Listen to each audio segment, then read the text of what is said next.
Welcome to அம்மாவின் சமையல். நாம இன்னைக்கு என்ன பார்க்க போறோம் தெரியுங்களா? மாங்காய் ஊறுகாய். அப்பவே செய்து அப்பவே சாப்பிடலாம். இப்போ நாக்குல மாங்காய் ஊறுகானோடனே நாக்குல எச்சில் ஊறுது எனக்கே. அப்போ நான் செய்த உடனே நீங்க பாத்தீங்கன்னா உங்க நாக்குலயும் எச்சில் ஊறும். மாங்காவை இப்படி நீட்டா துருவி வச்சுக்கோங்க. எல்லாம் சின்ன சின்னதா கட் பண்ணுவாங்க. நம்ம கொஞ்சம் வித்தியாசமா நீட்டா கட் பண்ணி அந்த பீலர்ல பின்பக்கம் துருவினீங்கன்னா இந்த மாதிரி வரும். மஞ்சள்தூள், கலந்த மிளகாத்தூள், ஒரு மாங்காவை துருவி வச்சிருக்கேன். நல்லா இருக்கும். உங்களுக்கு ஏதாவது ரெசிபி வேணும்னா கமெண்ட்ஸ்ல கேளுங்க, நான் உங்களுக்கு ரிப்ளை பண்றேன்.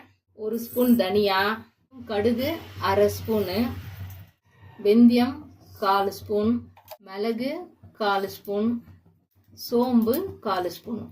இதெல்லாம் வறுத்து எடுத்துக்கணும். அரைச்சி வச்ச பவுட்ரு நம்ம வறுத்தோம் இல்லைங்களா, தனியாலாம் அதெல்லாம் போடணும். காஷ்மீரி சில்லி மிளகாத்தூள், அது கலருக்கோசரம் 1 ஸ்பூன். பெருங்காயம், மாங்காய்க்கு தேவையான உப்பு, பெசினும் நல்லா கலங்க.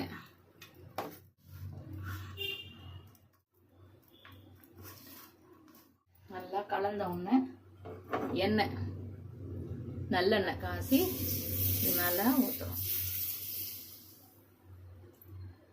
வேணுன்ற அளவுக்கு எண்ணெய் ஊற்றுங்க. அப்பவே செய்து அப்பவே சாப்பிடலாம். ரெடிமேட் மாங்காய் ஊறுகாய் ரெடி. வாங்க சாப்பிடலாம். இதில் வச்சு 1 வாரம் கூட சாப்பிடலாம்.